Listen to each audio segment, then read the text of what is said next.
Hey folks, so I guess last year it was, I did a video with some of my thoughts on the Orville. Now that the Orville has had a second season come and go, a lot of you have been saying, Steve, what about an update video? What do you think about the Orville now after season 2? But before we do that, honestly, I watched the whole second season as it aired. I actually watched all the episodes the day after on Hulu. So I've seen all the shows and I've had time to think about it, but the only thing is, for whatever reason, it just hasn't really stayed with me. I can't really tell you a whole lot of what happened off the top of my head in the Orville season 2, other than just maybe a couple of like the really, really big plot points. So before we do this, I'm going to have to cheat. And I have the episode summaries here on my phone. Actually, I'm going to use the Wikipedia episode summaries. So I will be glancing off of that for the purposes of our video here, and hopefully that'll like jog my memory.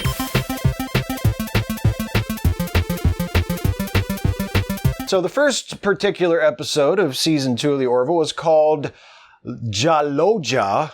And it was written and directed by Seth MacFarlane, and the episode summary for that one goes, the USS Orville travels to Moklis for Bortus's Jaloja, the annual urination ceremony that is attended by Moclan family and close friends. First Officer Kelly Grayson begins dating ship teacher Cassius, straining her relationship with Captain Ed Mercer. Meanwhile, Lieutenant Janelle Tyler joins the crew as the Orville's new cartographer. Dr. Flynn's teen son Marcus begins associating with the rebellious James Duncan concerning Finn. After James, Marcus and another boy are caught consuming vodka in the environmental simulator. The Duncans accuse Marcus of being a bad influence on their son. During a parent-teacher conference, Isaac proves that James hacked into the food simulator and also altered his academic records. Grayson and Mercer reconcile, while Alara Catan reluctantly goes on a blind date with Dan. A lot of table setting in that episode. I do remember this episode a little bit. I remember, of course, the visual that I believe ends the episode with Bortus standing on the edge of the cliff and saying some Moclan rigmarole and then unleashing his stream of pee-pee that he's been holding in all year, because that's a thing that Moclans do. They only urinate once a year. So I guess this episode was okay. I don't know, a lot of table setting, a lot of things that are introduced here that pay off later, which we'll get to. The second episode of the season was called PrimalUrges. Now, this one I do remember a little bit more. This is one of the episodes that I had a lot of people talking this season. This one was directed by Kevin Hooks, written by Wellesley Wild. And in this episode, the Orville spends time observing Nixia, a planet being consumed by its expanding red star. Bortus often leaves work early and avoids mate Clyden to secretly spend time in pornographic simulator programs. Fed up, Clyden seeks to divorce Bortus via the Moclan custom of killing his spouse. Bortus survives, and to avoid Clyden being prosecuted, both agree to undergo marriage counseling with Dr. Finn. Bortus reveals he deeply resents Clyden's altering their child, Topa's gender, without his consent. Later, the Orville initiates a rescue operation after discovering survivors beneath Nixia's surface. A computer virus from Bortus's porn program infects the ship's computers, hampering the rescue. Bortus and Isaac lead the evacuation and rescue 30 individuals before the planet breaks up. The computer virus, now controlling the ship's helm, steers the Orville toward the star. Isaac neutralizes the virus, and the Orville escapes the star's gravity. While Captain Mercer is furious over Bortus's poor judgment regarding the porn simulator, he commends him for his role in saving the Nixians. Bortus and Clyden agree to resolve their conflicts and spend more time together. Woo!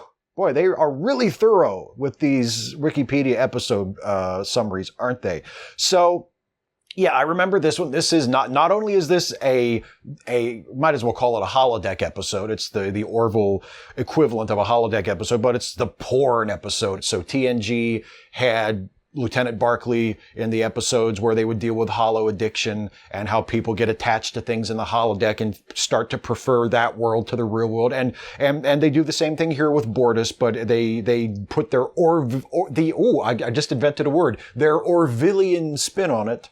You can thank me later, by making it specifically a porn addiction. Another little concept that they borrowed from TNG, I think it's obvious that the Moclans are meant to be sort of modeled on Klingons, and Bortus is obviously the Worf character. And they take something else from Klingon culture, from Star Trek, and specifically from TNG, and that's the practice of ritual killing. And in the Orville, it's that the Moclans divorce each other by one spouse ritualistically murdering the other. It's a very Klingon thing. I'm surprised that no Star Trek writer, maybe a Star Trek writer pitched that. They said, what if for divorce, Klingons just kill each other? And somebody was like, Nah, it's a little dark. We can't do that. Good episode. Good episode, I think. The next episode of the season is called Home. It's directed by John Cassar and written by Cherry Chevapravit Dumrong. And here's the summary to that. When Isaac breaks Alara's forearm during an arm wrestling challenge, Alara discovers her body is slowly losing its superhuman strength as it adapts to Earth's gravity. At Dr. Finn's recommendation, Alara returns to her home planet, Zalea, to reacclimate. I can talk. While convalescing at her parents' house, old familial conflicts resurface, prompting a family visit to their island vacation home to get reacquainted. Things go awry when fellow vacationers Canvas Board and his wife show up, seeking revenge against Alara's scientist father, Ildis, who they wrongly blame for their son's suicide. Alara has regained enough strength to subdue the intruder, saving her parents and sister. Meanwhile, Dr. Finn develops a treatment that will allow Alara to maintain her physical strength. Alara chooses to stay on Zalea to reconnect with her family, bids the Orville crew a heartfelt farewell. Captain Mercer says she is always welcome to return. So not only is it an Alara episode, it's like the last Alara episode. Halston Sage is the actor who played, I suppose I should say, Alara, and she left the show after this episode, and this was her farewell. And I remember this one being a pretty good episode, too. This is also the show where, I believe Robert Picardo guest stars as Alara's father.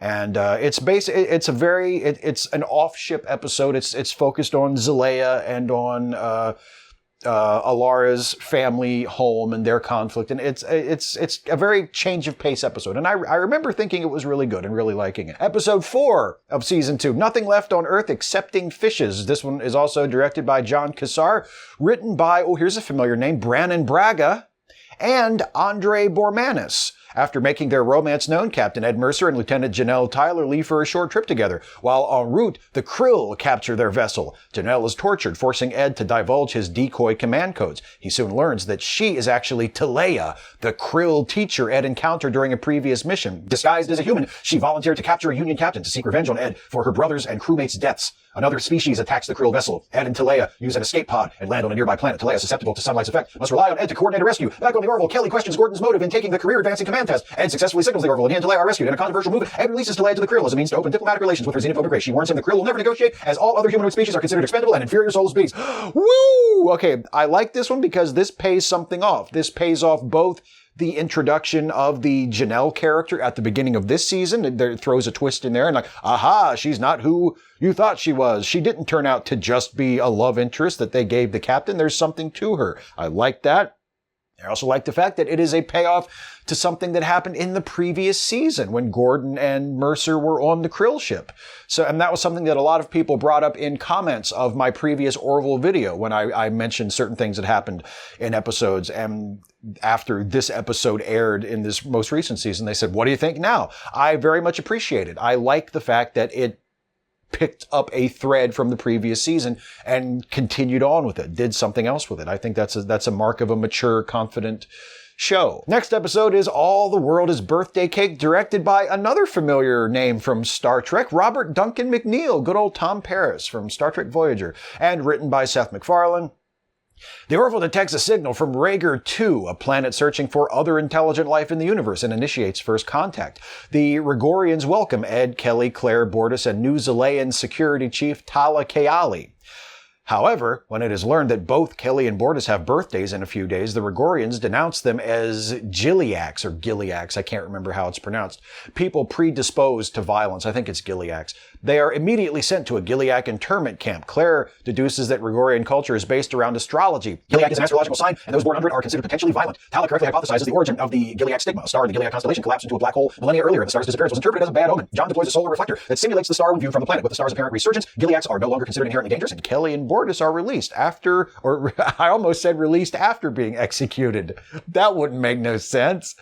Released before being executed. That's when you want people to be released. Now that I'm reminded, this is another very strong episode from the season. And again, feels very Star Trek-y in a good way. They find a compromise that allows them to extract their people safely, but also honor the beliefs, even though they're completely ass backwards and self-destructive and illogical and irrational. They get to honor the beliefs of the planet that was just endangering their people. And it does cause a fundamental change in that society, but one which is in line with their belief system. It doesn't force them to throw out their belief system. And I appreciated it. I appreciate the excitement that you see in the crew at the beginning of the episode when they realize that they are going to make a first contact mission. They seem genuinely up for it. And genuinely like it's the reason, even characters like Gordon, which are not necessarily viewed as like ideal Union officers, when it's time to do a first contact mission, he's like, oh boy, this is what we're here for. This is what we trained for. This is the whole reason we're out here. And that's nice to see that everybody is very excited about the first contact mission. Next episode, A Happy Refrain. This one also written and directed by Seth MacFarlane. Claire develops romantic feelings towards Isaac and wants to pursue a relationship. Isaac considers it an opportunity to study human romantic relations, but lacking emotions is unable to reciprocate Claire's affections. Meanwhile, Bortus follows Gordon's suggestion he grow a mustache, but most of the crew and Clyden dislike the new look. Isaac initially has difficulty navigating human dating rituals, upsetting Claire, but he gradually adapts. Isaac uses the environmental simulator to create a human appearance, and he and Claire become physically intimate. Soon after, Isaac upsets Claire by ending the relationship, saying he has concluded his study. The bridge crew admonish Isaac for being a jerk, prompting Isaac to reconcile with Claire, admitting he feels incomplete without her. Finn accepts his apology, and they resume their relationship. Once again, this is the Orville putting its own spin on a very, very familiar, very thinly disguised concept from Star Trek The Next Generation. It's basically the episode where Data begins to date Lieutenant Jenna Desora, only the story is told from her perspective instead of primarily from Data's perspective, and instead of them breaking up at the end, they do the opposite and they stay together. But it has a lot of the same lessons, a lot of the same realizations where the human character, Dr. Finn in this case, becomes attached to Isaac, even though she knows going in that Isaac does not have emotions, that Isaac is an automaton, that Isaac is a machine, and that Isaac is viewing their relationship as just a case study, as an opportunity to learn about human behavior. She knows all of this going in, and she still develops feelings for him and falls in love with him anyway. And that's a very human story. And it's a very Star Trek story, and it's a very human story. How many of us have fallen in love with people that we knew we shouldn't fall in love with? We warned ourselves going in. We said you don't want to do this. You don't want to go down this road. But because of our own recklessness, because of our own foolishness, because sometimes, as the old saying goes, the heart just wants what it wants, we end up finding ourselves in a situation where we knew going in that we didn't want to be here, but here we are. And it just doesn't make sense. But it's a very human situation that many of us have been in. And Dr. Finn, Claire, finds herself in that situation with Isaac as well, where she has to then confront the truth of what she has gotten herself into, that she projects these human feelings onto Isaac, and actually he doesn't have those feelings, and he cannot give her everything that she wants. Next episode of the season, Deflectors, also directed by Seth MacFarlane, this time written by David A. Goodman. The Orville travels to Moklis to have new regenerative deflectors installed. Bortus's former boyfriend, Lokar, a brilliant Moklan engineer, oversees the installation. Lokar is attracted to Kiali, but says Moklans preferring females to males is a punishable crime. She agrees to keep their relationship secret. When Lokar mysteriously vanishes from the ship, the environmental simulator log shows a distorted figure disintegrating him. Evidence points to Clyden, who proclaims his innocence and only intended to report Lokar to Moklan officials after discovering his secret. Bortus tells Kiali that he knew about Lokar but never exposed him. Their conversation leads Kiali to suspect Lokar staged his own murder by altering the simulator log to frame Clyden. During a shipwide search, Kiali finds Lokar in a shuttlecraft concealed via its cloaking device. Lokar pleads to escape, but Kiali refuses to allow Clyden to be wrongly incarcerated. To protect his family from retaliation, Lokar declines to seek asylum aboard the Orville and instead returns to Moklis to accept punishment. Clyden later expresses gratitude to Kiali for exonerating him, but she angrily blames his intolerance for Lokar's certain fate. In other matters, after Kelly ends her relationship with Cassius, he requests a transfer to another ship. Cassius, we hardly knew you. You ploy of a character. Another Star Trek The Next Generation concept imported into the Orville and sort of having a couple of pieces rearranged to make it more Orvillian and also to avoid it being such an obvious ripoff. But there are shades here, of course, of the classic Next Gen episode, The Outcast, where Riker falls in love with a member of a species without gender. And that person then has to suffer the wrath of their society when they're discovered for being what that society considers to be a deviant or an unacceptable thing. So there's a lot of that in here. But again, the Orville twist in this one, which I think is interesting, is the bigoted character, the character chosen to sort of personify the attitude that is rejected and viewed as backwards by most of the rest of the heroic characters, is Clyden, the spouse of Bortus. And Clyden remains on the show. We have this constant presence, or at least this recurring presence on the ship that represents bigoted thinking, that represents backwards, outmoded thinking that characters are usually encouraged to grow out of in shows like this. Or we are told that societies grew out of these attitudes before they could evolve and take the next step in their development. And I think that's really interesting to have a recurring character play that role on the show and have him show up repeatedly and display these attitudes. And I didn't mention it earlier, but I appreciated the callback to the gender reassignment of Bortus and Clyden's child as well. I'm glad that they didn't just let that issue drop, because that was a controversial episode in the first season. That was an episode that, as Star Trek The Next Generation often did, tried to deal with a hot button issue, tried to deal with an issue that is very, very pertinent and very important to a lot of people, and didn't quite pull it off, especially in the minds of a lot of trans people who watch the show. Maybe they appreciated the effort, but they thought, this isn't quite right. This doesn't really sit well with a lot of us. But it's nice that they didn't just leave that. They returned to that. They made that matter to the characters. It is now a point of contention between Bortus and Clyden. It allows them to develop the character of Bortus in a really interesting way. Next couple of episodes, and I remember these because these are two of the big episodes of the season. Episode 8, Identity, directed by John Cassar, written by Brannon Braga and Andre Bormanis. After Isaac collapses and becomes inert, the Orville travels to his homeworld, Kaylon 1, hoping he can be revived. Mercer also wants to learn whether the Kaylons have decided to join the Planetary Union. The Kaylons explain that Isaac was deactivated because his mission aboard the Orville was completed. Reactivated Isaac informs the crew that he is remaining on Kaylon 1. Before departing, the Orville crew have a surprise farewell party for Isaac. While the Kaylons continue deliberations about joining the Union, the Orville detects large-scale weapons on Kaylon 1. While searching for Isaac on Kaylon 1, Dr. Finn's son, Ty, accidentally discovers one of many subterranean chambers containing billions of humanoid remains.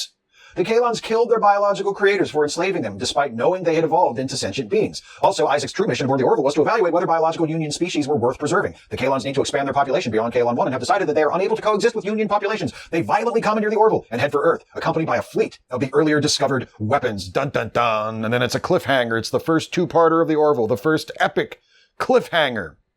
So I will go ahead and run through the episode summary for the second part as well. Identity Part 2, directed by John Cassar. This one is written by Seth MacFarlane.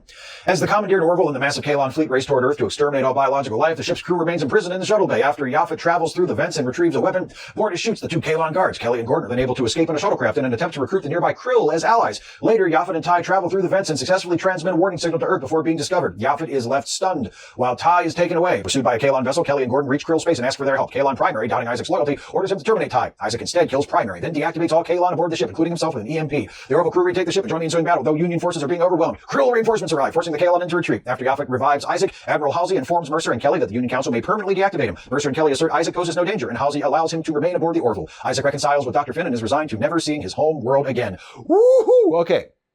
So this two-parter got a lot of attention from fans when it aired for, I think, very good reasons. First of all, it's an Orville event. It's the first two-parter. It's very, very epic. It's the biggest scale story that the show has attempted to tell up to this point. And for the most part, they pull it off. It's a really, really fun episode. It feels different. It feels special. It feels kind of like a movie. And that all works really, really strongly in its favor. It has some really good character moments like Ty, Dr. Finn's young son, rising to the occasion and helping the crew to defeat the Kaylons who have taken over the ship. Yaphet using his special abilities as a gelatinous life form to help that process along. And the continuing development of Isaac's character. And they go in if I continue to refer to Star Trek characters and Star Trek tropes, it's like they took Isaac and they blended him a little bit with Odo. So you have Isaac is still the robot person. He's the equivalent of Data, the android, but now he is also, by the end of this episode, estranged from his people, who, like Odo's people, the founders, the other changelings, have been established as an absolutely dire threat. And the threat of negotiating with the Krill comes back. We see the Union and the Krill joining forces, showing that the writers, the producers of the Orville, they have established a status quo for their show that is comfortable for them, clearly, but they are also willing to shake that status quo up. It's as though they're turning the show into, it's still mostly next gen, but they're throwing just enough DS9 in there to keep you interested from week to week and to let you know they are willing to shake things up. They are willing to move the larger story forward and alter and tweak the status quo as the season progresses. And again, that is a very good sign. That is a sign, I think, of a confident and maturing show. Next episode is called Blood of Patriots, directed by Rebecca Rodriguez, written by Seth MacFarlane. The Orville rendezvous with a Krill ship to initiate peace talks. After arrival, they find the Krill firing on their own shuttlecraft, which crash lands inside the Orville shuttle bay with 2 occupants aboard. Gordon recognizes one as his old friend and Union officer Orrin Channing. He and daughter Lena have escaped after 20 years in a Krill prison camp. The Krill accuse Orrin of destroying 4 Krill ships after the ceasefire and threaten to suspend the peace negotiations unless he is turned over, knowing Orrin would be tortured and killed, and refuses their request without an extradition treaty. Meanwhile, Orrin's behavior arouses Tala's suspicions, but Gordon vouches for his friend's character. Shortly after, Orrin seeks Gordon's help in procuring a shuttlecraft to execute his plan to disrupt the peace talks. Gordon reports Orrin's request to Tala, though he and Orrin later overpower her as they leave the Orville in a shuttlecraft. This is revealed as a ruse to uncover Orrin's true motive. Meanwhile, Dr. Finn discovers that Lena is not Orrin's daughter and is of a species whose blood explodes upon contact with nitrogen. Aura utilized her blood to craft weapons that destroy the Krill ships and likewise plots a suicide mission to blow up the Krill vessel to avenge his wife and daughter's death. Gordon dons a spacesuit and escapes the shuttlecraft moments before it explodes with Orrin still aboard. The Orville rescues Gordon and later Ed and the Krill sign a preliminary peace agreement. Now, I guess they got tired of ripping off, paying homage to Star Trek The Next Generation. So for this episode, they decided to pay homage to Star Trek Deep Space Nine because the plot of this episode is very, very close. Like super close, like way closer than even the other Orville episodes that have lifted bits from Star Trek episodes. It's very close to an episode from, I think, Deep Space Nine's first season or maybe second season. Let me find out, actually. It's called Past Prologue. And yeah, a member of the Bajoran Underground seeks asylum on DS9, attracting the attention of Cardassians and Klingons and testing Kira's loyalties. It's not a bad episode, but then again, that Deep Space Nine episode wasn't bad either. Next episode is called Lasting Impressions, directed by Kelly Cronin, written by Seth MacFarlane. The crew examines a time capsule from 2015 Saratoga Springs, New York. One recovered item is a cell phone contributed by Laura Huggins, a young 21st century woman who wanted future discoverers to know about her and her life. Impressed with her candor, Gordon uploads the phone's data to the ship's computer and requests a simulation of Laura's environment and life. Once inside the simulation, Gordon grows increasingly infatuated with Laura and soon falls in love, stoking his crewmates' concern that the fantasy relationship has gone too far. When Gordon deletes Laura's recurring ex-boyfriend Greg from the program, the action erases her willingness to sing publicly because it was Greg who had encouraged her. To restore her authentic personality, Gordon returns Greg to the simulation, despite knowing his and Laura's romance will end. Gordon arranges a final meeting to sing with Laura at a small club and bid her farewell, assuring Laura she will be remembered. Among the time capsule's other items is a pack of cigarettes, which leads Bortus and Clyden to develop a debilitating smoking habit. Dr. Finn determines Mocklins are highly susceptible to nicotine addiction and formulates a treatment. I remember that. That was a fun B-plot. Again, and this is funny because I just did the Geordi episode of Trek Actually was about one of the episodes, or the episode that this episode of the Orville is a riff on. It was the relationship between Geordi and the holographic Leah Brahms. Seems to have been at least somewhat of an inspiration for Gordon's infatuation with the hologram of Laura Huggins here. And again, it's not quite the same. They're doing a holodeck episode, but it's a holodeck episode as written by people who have had a good 20-25 years to think about how they would write a holodeck episode and how they would tweak it and what features they would introduce and how they would sort of take it in different directions. And it comes across as very clever. And there is also a poignancy to it. Gordon is a likable character, and seeing Gordon grow attached to this imaginary version of she was a real person, but this simulation of a real person as opposed to being an actual real person, and seeing how he comes to care about her so much when it does cross over into just blatant self-serving fantasy fulfillment. It sits wrong with him, and he decides he can't do that. He can't do that to her, even to her, the imaginary person. He has to give her back her life, not the life that he rewrote so that he would have a more prominent role in it. So a good character episode for Gordon, I think. Next episode is Sanctuary, directed by my man, Jonathan Frakes.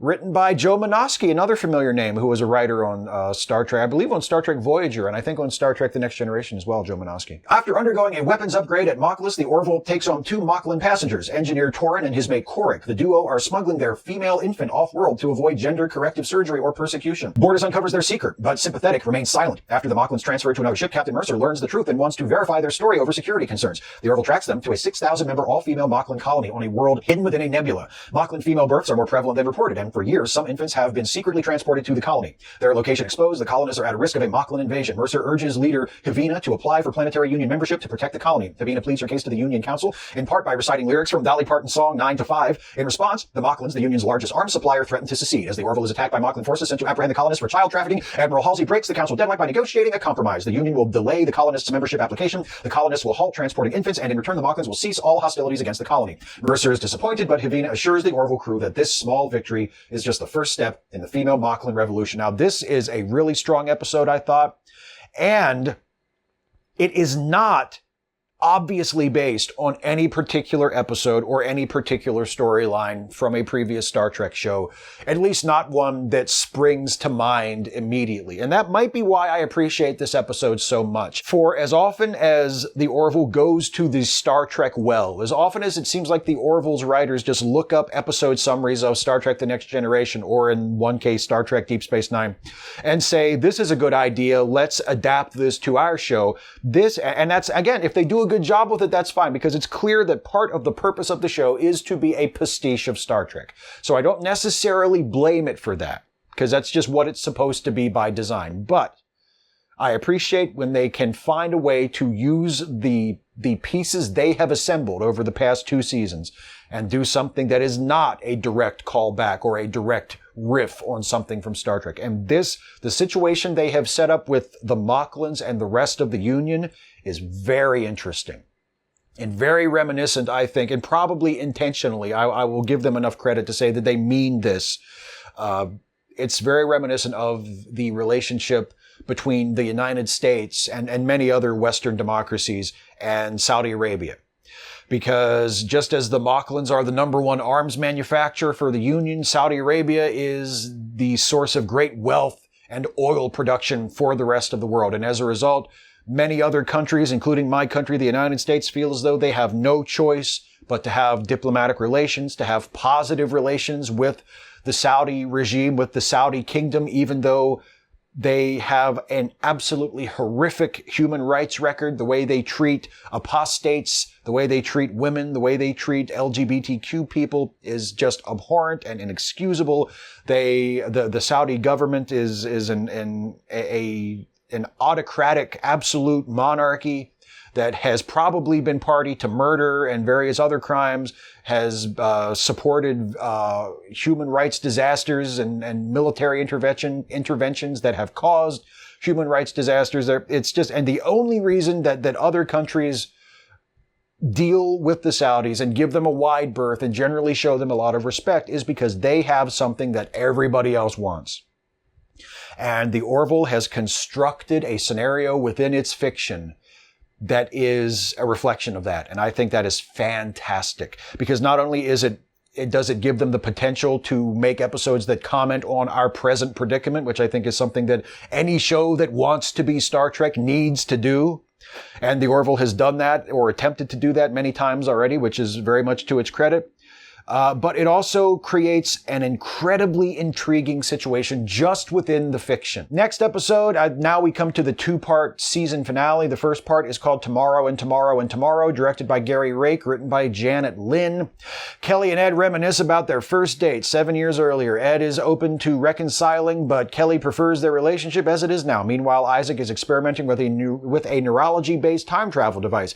Kelly is near the device as the Orville passes through a gravitational wave, and a Kelly from 7 years in the past is transported to the present. Lamar is unable to determine how either Kelly's personal timeline has been affected, nor can the younger Kelly be returned to her own time. Lieutenant Kelly Grayson joins the crew but has difficulty adjusting to her new life. Gradually, she makes friends, including Kigali. Commander Grayson becomes concerned that her younger self's fraternization with the crew undermines her own authority, while Lieutenant Grayson tells her older self that she failed to achieve her life goals. Lieutenant Grayson and Ed become romantically involved, but Ed ultimately realizes their differing ages makes them incompatible. He values the maturity and personal growth he and Commander Grayson share. When Kaylon vessels pursue the Orville, Lieutenant Grayson devises a successful plan to conceal the ship inside a planetary ice ring. The two Kellys form mutual respect. Lamar and Isaac discover a way to return Lieutenant Grayson to the past. She undergoes a voluntary memory wipe to protect the timeline that ultimately did not work. She awakens 7 years earlier inside her apartment when the eager younger Ed calls following their first date to ask her out again. She tells him, I just don't see us working out. End of part 1. Now here's part 2, episode 14. The Road Not Taken, directed by Gary Rake, written by David A. Goodman.